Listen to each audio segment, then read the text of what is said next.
Este año fuimos 4 veces a las urnas. Este año tuvimos la posibilidad los chaqueños de elegir entre Pasos y las elecciones generales tanto de la provincia como de la nación 4 veces.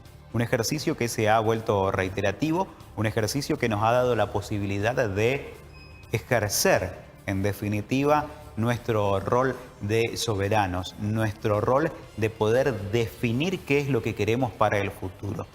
No podemos dejar fuera de un nuevo debate justamente la cuestión de la elección.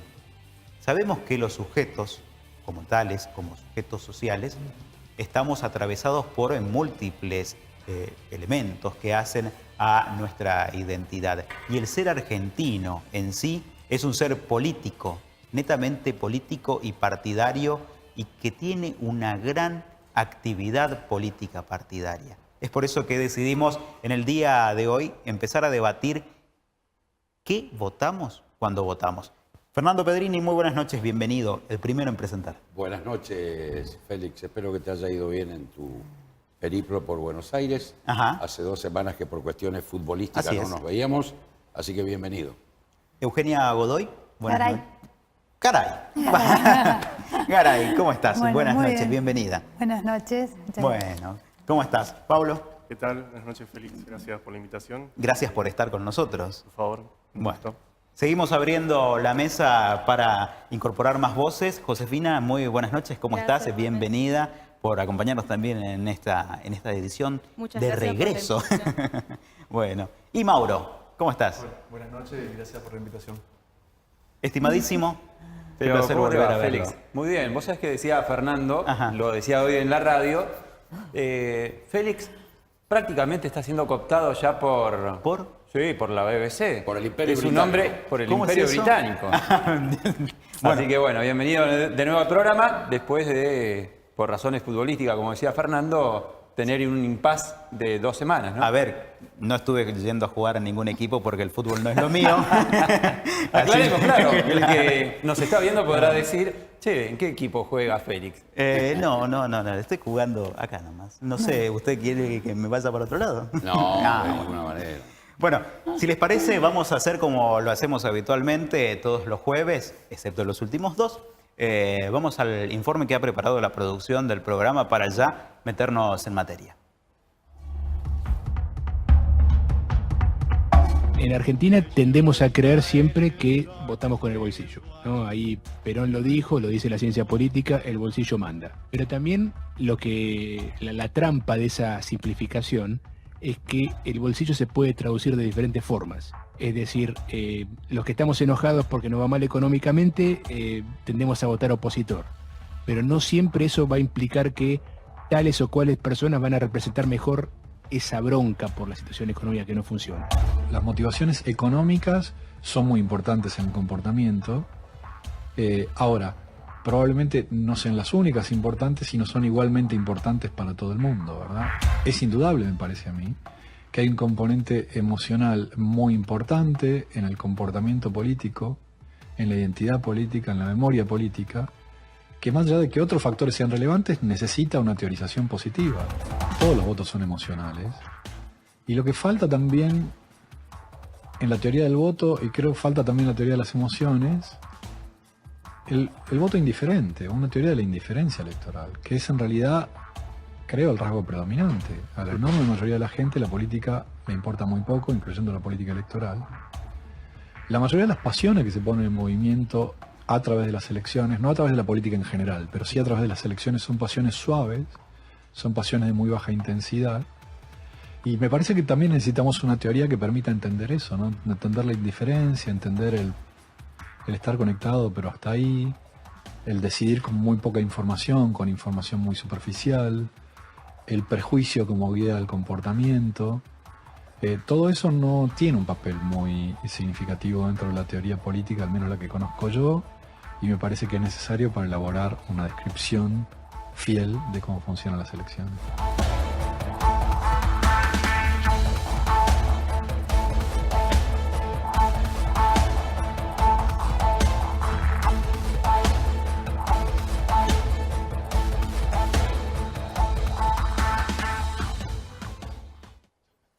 Me quedo pensando en los distintos elementos que se ponían sobre la mesa en este informe que preparaba la producción de Chaco Debate. ¿Cuántos elementos que conforman, en definitiva, el voto de cada uno de ustedes que han ido, como decíamos, en 4 oportunidades a lo largo de este año a elegir? ¿Cuáles son los elementos de pulsión que llevan a votar por candidato A, por candidato B, por candidato C? Eugenia, ¿qué te parece de estas elecciones y, en definitiva, cuáles fueron esas tantas pulsiones que entraron a jugar en las distintas elecciones que hemos tenido en este 2017? Una cuestión importante es la oferta electoral, la capacidad de oferta electoral que han podido ofrecer cada uno de los partidos políticos, ¿no? Y es sobre esa oferta el ciudadano elige. Y hay algo que decía ahí en el informe de Marcelo Leiras con respecto al voto, si es un voto emocional, si se vota con el bolsillo, digamos.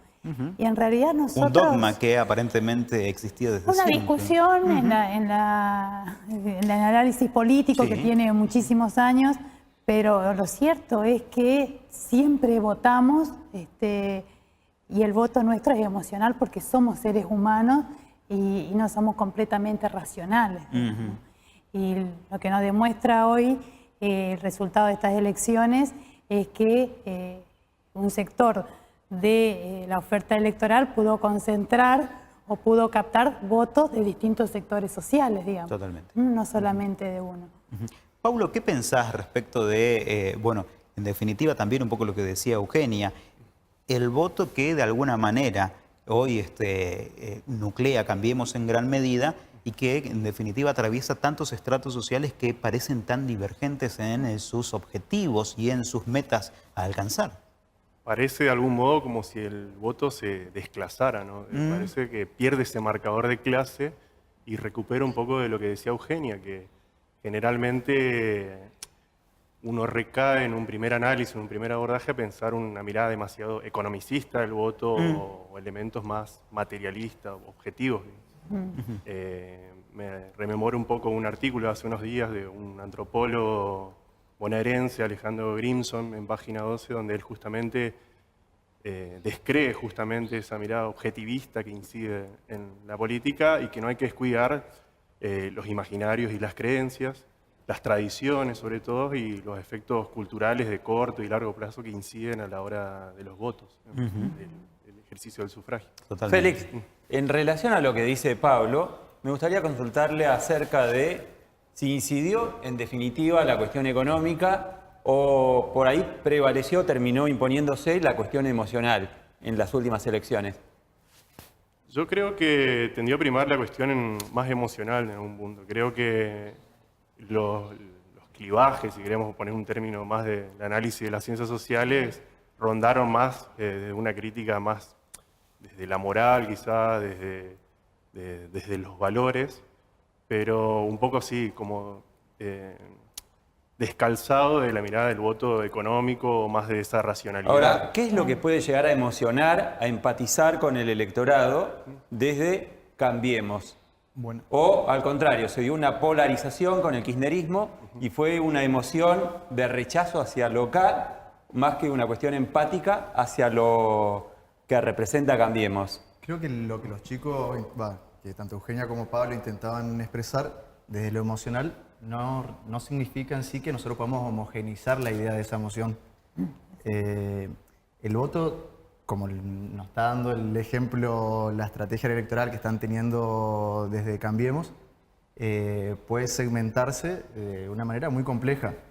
Lo que nosotros tenemos que tratar de analizar cuando buscamos a ver, qué intencionalidades o no persigue el ciudadano elector, empezamos a desgranar y observamos que existen variables de largo, mediano y corto plazo.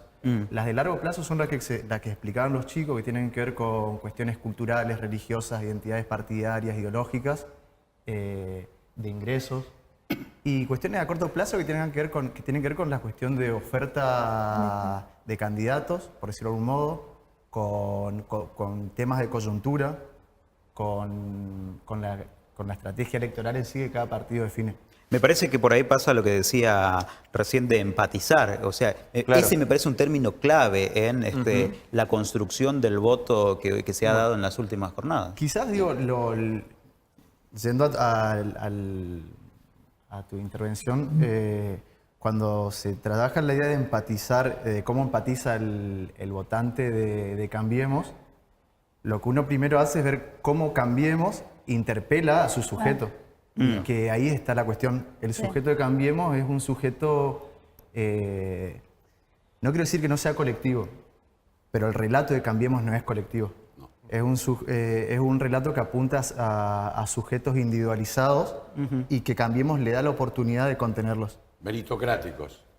No siempre, digo, no tiene que ver necesariamente. con una sociedad que fue cambiando, una sociedad que ya no tiene grandes relatos, que las personas no se organizan en instituciones colectivas que le permiten, digo, a uno ingresar a los 18 años y salir a los 65, sino todo el tiempo está cambiando. Sí, ahí sería como todo el discurso apunta a singularidades. Claro. Es una suma de singularidades. La imagen contrapuesta de esto sería una gran caravana colectiva, una gran caravana, el cierre. ¿Vos decís que las masas ya no existen? No, las masas existen, pero hoy tienen otra forma de expresión. Hay un tema que estamos dejando incluso en el análisis de Leiras. Hay un tema que me parece que quedó un poquito al costado y que desde algún punto de vista tiene una presencia superlativa. Habida cuenta, por ejemplo, el otro día leí que la fuerza política más poderosa que hubo en las últimas elecciones fue el voto anti-K. O sea, no fue el PRO, ni Cambiemos, ni el peronismo. Fue el voto anti-K. El voto castigo es la figura que yo veo que falta. Y si bien a la Argentina nunca le fue bien con el voto castigo, por ejemplo, lo votan a De la Rúa por no votarlo a Duhalde en castigo a Menem, cuando entre ellos se llevaban pésimo, pero De la Rúa fue votado por peronistas en castigo a Menem.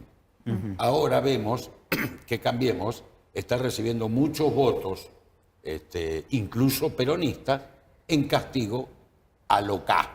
Entonces, el voto castigo existe, está presente y creo que en algunos casos es determinante. Pero así como tenemos el voto castigo, también tenemos el voto de confianza. No, por supuesto. Porque justamente después de las elecciones, de las primeras elecciones intermedias de un gobierno recién electo, desde el 83 hasta ahora, siempre ganan. Ahora, Eugenia, ¿puede Hay ser un que voto de ese voto confianza. castigo del que habla Fernando se haya dado más en el 2015 que ahora y que ahora sí haya justamente prevalecido el voto confianza? Yo creo que si nosotros si nosotros nos focalizamos en la idea del voto castigo, estamos perdiendo de vista que hubo toda una ingeniería comunicacional, política del PRO. No focalizar, pero y el voto confianza incluso viene a partir de la pero opción. creo que utilizar lo que nosotros decimos de castigo, como ellos utilizan la grieta, es como fue una ventana de oportunidad que el macrismo identificó. En su momento ellos iban a gobernar para eliminar la grieta y después descubrieron que la grieta le era un insumo Beneficiosa. necesario, Un recurso político. un recurso recurso totalmente necesario para... Poderosísimo. Un recurso discursivo, Sí, porque total. todo un relato. O sea, ¿la que se grieta arma era un sobre relato? Sí.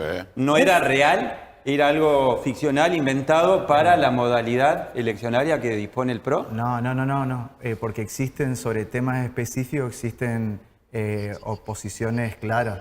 Lo que se hace es fortalecer esa idea de una grieta, donde o son ellos con un país un gobierno de corrupción y demás, o somos nosotros que venimos a aportar transparencia y a salir del infierno. Yo creo que cuando hablamos de la grieta actual del 2015 al 2017, me acordaba de la grieta que había generado Kirchner con el menemismo. Pero no se lo vio como una Grieta. como una grieta, porque creo que la ventana de oportunidad del kirchnerismo en ese momento fueron otros temas. Fueron los derechos humanos, donde nadie podía rivalizar con ese discurso, porque quedabas como de la vereda de enfrente. Aparecieron, otro tipo de discurso, como Más progresista. más progresista, donde creo que la discusión política pasó por ahí. Hoy la discusión política pasa por otro lado, que tiene que ver con la grieta. Tanto en aquel caso como en este caso, hay cuestiones de realismo. O sea, hay algo palpable que dé realidad.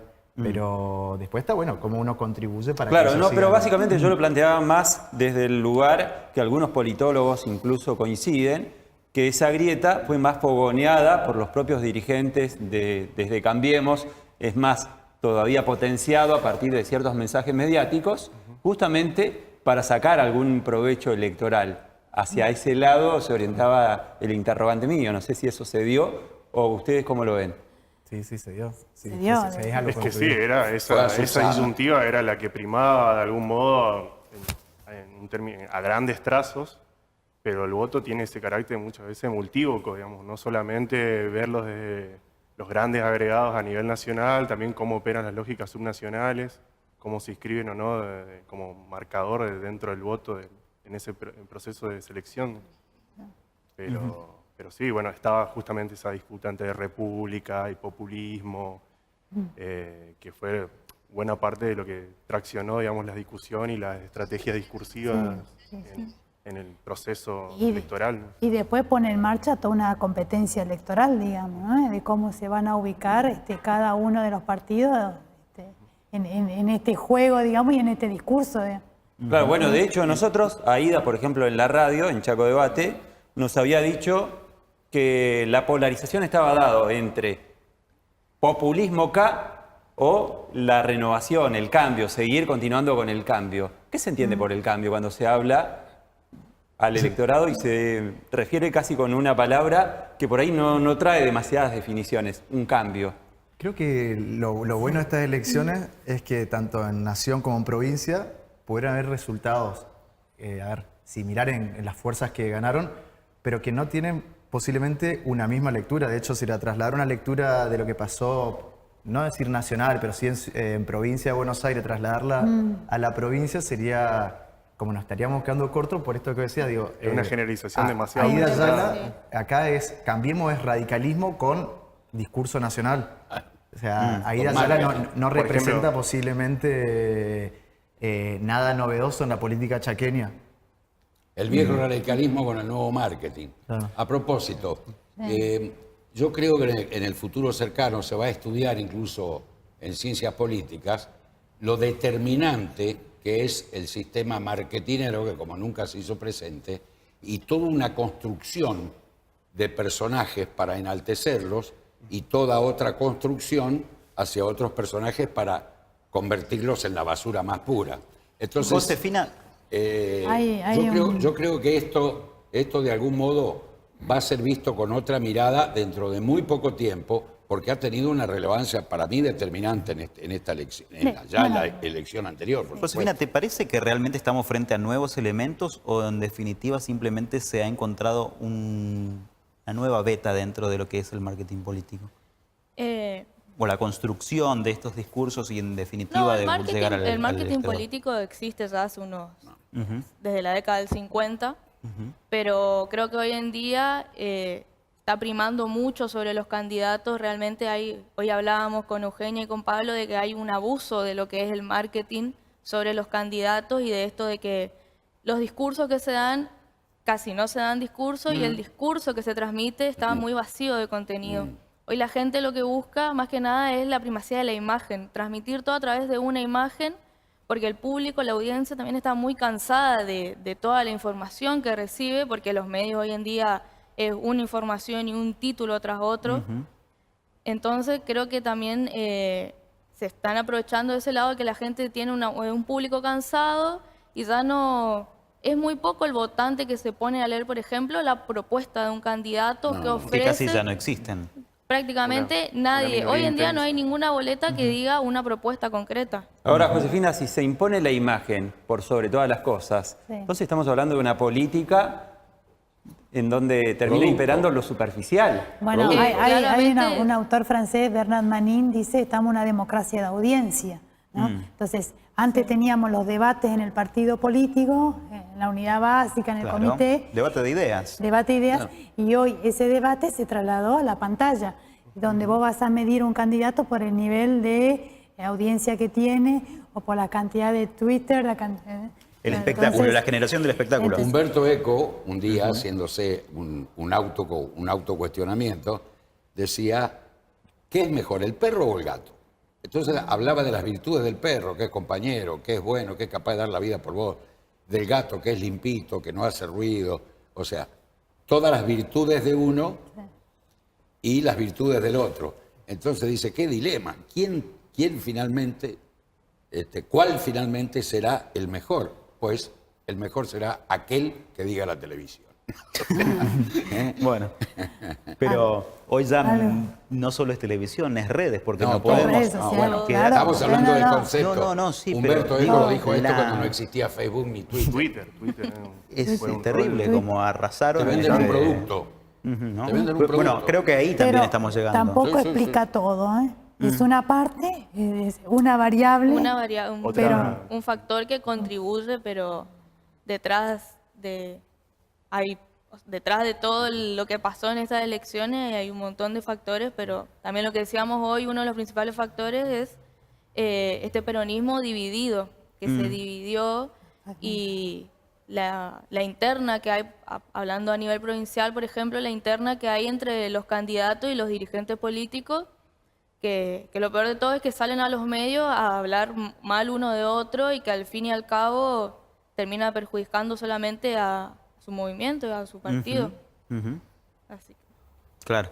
En definitiva, también toda esta estructuración de las mismas diferencias que se pueden llegar a plantear dentro de un movimiento o del otro, inclusive son guerras discursivas desde un movimiento y desde el otro. O sea, ingenuos no tenemos que ser en estas estrategias de Una también disputa de construcción sentido. discursiva, ¿no? Perón decía en la única conferencia de prensa que dio, siendo candidato a presidente, la de 74, dijo que el pueblo argentino estaba muy politizado, pero que eso no quería decir que entendiese de política. Y hoy vemos, por ejemplo, claramente la gente no lee las editoriales porque son muy largas. Y el mismo Facebook, cuando alguien hace un escrito largo, hay muy poquitos likes, o sea, cortito y al pie. Ahora, si los votos se deciden por una cuestión de imagen, ¿quiere decir que ya el contenido casi no importa, casi que está en un segundo plano? ¿Cómo se hace para darle contenido en ese contexto a la política argentina y, por supuesto, a la política local? Primero, creo que también siempre recurrimos a una idea que nunca existió. O sea, el voto nunca fue, o al menos nunca fue solamente un voto racional, informado. Si lo tenemos volviendo como a ciudadanos súper iluminados. Eso no pasó nunca. O sea, y lo que nosotros estamos viviendo ahora es nuevas formas o nuevo tipo de expresiones, tanto desde el sector de la política y nuevas movilizaciones y formas de expresarse desde el lado de los electores. Pero el voto racional que acompañaba una campaña sumamente programática, no es que hubo un momento donde el voto se definía linealmente por información. Lo que sí pasó, que ahora cambió, es que existían instituciones que agrupaban a ciudadanos con características similares, y esas instituciones se encargaban de informar o expresar ciertos contenidos ideológicos, políticos y culturales de algunos espacios políticos en los cuales esos ciudadanos se sentían representados. Pero la idea del elector o de todos los electores informándose el domingo, el sábado previo a ir a votar, no era... Bueno, una Durán prioridad. Barba habla de que hay el círculo rojo que abarca a un 20% de la población que solamente entiende de política. Es decir, siguiendo ese lineamiento, hay un 80% que no entiende, no comprende de política. Listo. ¿Ustedes Bueno, creen que eso es así? El círculo rojo no es que entienda de política. El círculo rojo es que esté vinculado a la política. No es necesariamente que entienda. Pueden ser, el círculo rojo están los periodistas, quienes viven de la política por cuestiones económicas, los políticos. O sea, eso también es otra cosa. Digo, Hay porque varios si no- círculos rojos. O si no, toda la cosa de entender, comprender e informarse, terminamos después peleando por un voto ilustrado. Y eso no existe, sería... ¿Ustedes escucharon el mensaje de María Eugenia Vidal el domingo en la noche? Sí. ¿Están embruteciéndonos políticamente hablando o no? Y yo creo que no sé si María Eugenia Vidal, con el tipo de gesticulación que tiene y de discurso, puede superar el 2019 con las personas escuchándola. Creo que hasta los propios llegó un momento de agotamiento, porque ven una sobreactuación. Bueno, pero yo respondiéndole a Roberto, yo te diría, todos somos seres políticos. ¿Todos somos? Todos. Todos. Es verdad. Y aparte hacemos Más política allá, todo el día. Y todos, como capacidad, ¿no?, de ser humano, porque nosotros somos los que creamos una sociedad con reglas. Y somos la única especie que crea esto. Claro. Entonces, todos tenemos constitutivamente esa capacidad de ser políticos. Algunos más desarrollados, pero eso queda otros claro. menos, ¿viste? Pero en base a lo que marcaba o recordaba Fernando de Perón, de que todos estamos en una sociedad inmersa muy politizada, pero sin embargo son pocos los que realmente comprenden y entienden de política dentro de ese marco de sociedad politizada. Sí. ¿Dónde estamos parados hoy? ¿Cambió demasiado?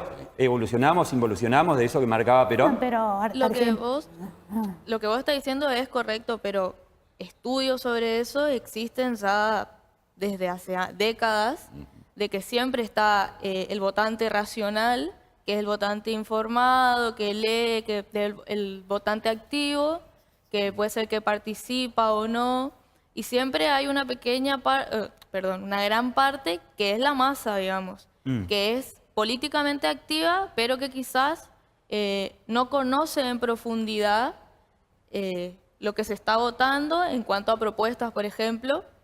Y acá también es donde juegan las emociones, que quizás antes esta masa siempre fue emocional, obviamente, pero hoy en día la mayoría de la población está teniendo este voto emotivo. Volviendo a lo del voto castigo, quizás el voto del 2015 sí fue un voto castigo, pero creo que hoy en día ese voto castigo está un poco de lado. Existe todavía, pero no... Claro, pero cuando los medios de comunicación, después voy a preguntar si inciden o no en el votante a la hora de determinar, a la hora de emitir su voto, los medios de comunicación, los más influyentes, bombardean recurrentemente a una hora con el tema de la corrupción del gobierno anterior. ¿Eso incide o no incide a la hora de impactar emocionalmente para que... Te mandan a la cárcel, mirá si no inciden. Sí, esto, o sea, justo también hablábamos con Eugenia y con Pablo de eso, de que todo el tiempo están, el titular todo el tiempo está saliendo, entonces, primero tiene el que transmite esa información, se termina convenciendo de lo que está diciendo, y después para poder convencer al resto, o sea, a la audiencia, tiene que estar convencido el primero, y sí, te termina convenciendo y termina influyendo mucho a la hora de votar. Josefina. O sea, ese voto, perdón, Fer, ese voto, entonces no es de la persona genuinamente, sino más bien del medio de comunicación. ¿Hay una especie de transferencia ahí? ¿O? Pero demasiado reduccionista, ¿no? Es una pregunta nada más. ¿Cómo decía Pablo? Que me parece una generalización muy apresurada asumir que existe Yo ese solamente grado de pregunté, autodeterminación, de autonomía del votante a la hora de ejercer. Que Feynman decía que Nietzsche decía... Y atendiendo un poco lo que decía Roberto, ¿no? Ajá. Me rememora un poco, y traigo acá a colación un texto muy reciente este año de un historiador de la UBA, de Ezequiel Adamowski, que es un texto que se llama El cambio y la impostura, justamente que analiza el traspaso que hubo de gobierno.